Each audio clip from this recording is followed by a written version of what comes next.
Big boss Malayalam season 6 ഒരു പ്രണയത്തിന് വലിയൊരു സ്കോപ്പ് കാണുന്നുണ്ട്. ഒന്നോ ഒന്നിൽ കൂടുതലോ. കാരണം മറ്റൊന്നുമല്ല, അതിനു പറ്റിയ മത്സരാർത്ഥികളെ തന്നെയാണ് ബിഗ് ബോസ് ഇത്തവണ ചൂസ് ചെയ്തിരിക്കുന്നത് എന്ന് പറയാം. കഴിഞ്ഞ ദിവസം രാത്രി ലൈവിലൊരു കാര്യം നടന്നിരുന്നു. ജാസ്മിൻ അവിടെ പ്രണയത്തെക്കുറിച്ച് പറയുന്നുണ്ടായിരുന്നു.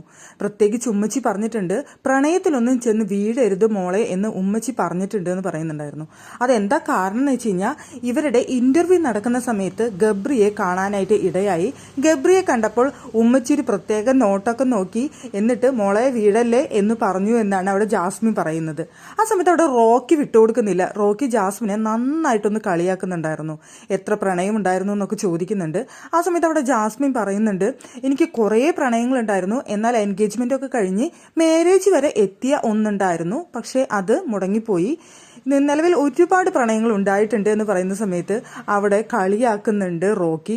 ഒരു 10-35 എണ്ണം കാണുമല്ലേ എന്ന് ചോദിക്കുന്ന സമയത്ത് അതിന് തമാശ രൂപേണ അവിടെ ജാസ്മിൻ മറുപടി പറയുന്നുണ്ട്, അല്ലല്ല, ഒരു 1012 എണ്ണമൊക്കെ കാണുമെന്ന് പറഞ്ഞുകൊണ്ട് ജാസ്മിൻ അവിടെ മറുപടിയും പറയുന്നുണ്ട്.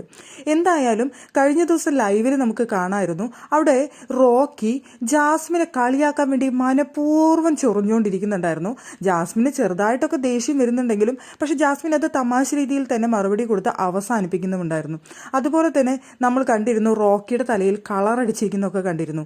ഇതിനി കളയണം എന്നൊക്കെ പറയുന്ന സമയത്ത് അവിടെ ജാസ്മിൻ അത് കളയാനായിട്ട് പറ്റുമോ എന്നൊക്കെ ചോദിക്കുന്ന സമയത്ത് അവിടെ റോക്കി നന്നായിട്ട് ജാസ്മിനെ ആക്കുന്നുണ്ടായിരുന്നു. നീയാണോ ബ്യൂട്ടി ബ്ലോഗർ, ഇതൊക്കെയാണോ ബ്യൂട്ടി ബ്ലോഗർക്ക് അറിയാവുന്ന കാര്യങ്ങൾ എന്നൊക്കെ പറഞ്ഞുകൊണ്ട് കളിയാക്കുന്ന സമയത്ത് അവിടെ ജാസ്മിൻ പറയുന്നുണ്ട്, അതിന് നീ പെർമനന്റ് ആയിട്ടാണോ കളർ ചെയ്തിരിക്കുന്നത് അതോ ജസ്റ്റ് കളർ ചെയ്തതാണോ എന്നൊന്നും എനിക്കറിയില്ലല്ലോ, പിന്നെ എങ്ങനെ ഞാനത് പറയും, പിന്നെ ഞാൻ ബ്യൂട്ടി ബ്ലോഗർ ആണെന്നൊന്നും ഒരിക്കലും ഞാൻ പറഞ്ഞിട്ടില്ല എന്നൊക്കെ പറയുന്നുണ്ടായിരുന്നു. എന്തായാലും ജാസ്മിനെ ചൊറിയാൻ വേണ്ടിയിട്ട് മാക്സിമം അവിടെ ശ്രമിക്കുന്നുണ്ടായിരുന്നു റോക്കി. ജാസ്മിനെ സംബന്ധിച്ചിടത്തോളം ഒരുപാട് ഫാൻസായിട്ട് ബിഗ് ബോസ് വീട്ടിലേക്ക് കയറിയ ഒരു മത്സരാർത്ഥിയാണ് ജാസ്മിൻ. അതുകൊണ്ട് തന്നെ ഈ റോക്കിക്കാണെങ്കിലും സിജോ അങ്ങനെ ഒരുപാട് പേർക്ക് ജസ്റ്റ് സോഷ്യൽ മീഡിയയിൽ എന്തെങ്കിലും ഉണ്ടെങ്കിൽ പോലും എന്തായാലും ജാസ്മിൻ്റെ ഒപ്പം ഫാൻ സപ്പോർട്ട് ഉണ്ടായിരിക്കില്ല. അതുകൊണ്ട് തന്നെ ഒരു നല്ല സ്ട്രോങ് മത്സരാർത്ഥിയെ ചൊറിഞ്ഞുകൊണ്ട് അവിടെ ഒരു ഫസ്റ്റ് തന്നെ ഒരു ഇംപ്രഷൻ അല്ലെങ്കിൽ ഒരു ജനങ്ങൾക്കിടയിലേക്ക് പെട്ടെന്ന് ഇറങ്ങിച്ചെല്ലാനുള്ള ഒരു സൂത്രമായിരിക്കാം. അവിടെ ജാക്കിക്ക് എന്തായാലും നന്നായി ഗെയിം കളിക്കണമെന്നൊരു ഉദ്ദേശമുണ്ടെന്ന് തോന്നുന്നു. ആ ഒരു ചൊറിച്ചിലും സംസാരം കേട്ട് കഴിഞ്ഞാൽ നമുക്കത് കൃത്യമായിട്ട് മനസ്സിലാവും. എന്തായാലും ഇനി വരുന്ന ദിവസങ്ങളിൽ അവിടെ ഒരു പ്രണയം മുട്ടിടുമോ എന്നൊക്കെ കാത്തിരുന്ന് കാണേണ്ട കാര്യമാണ്.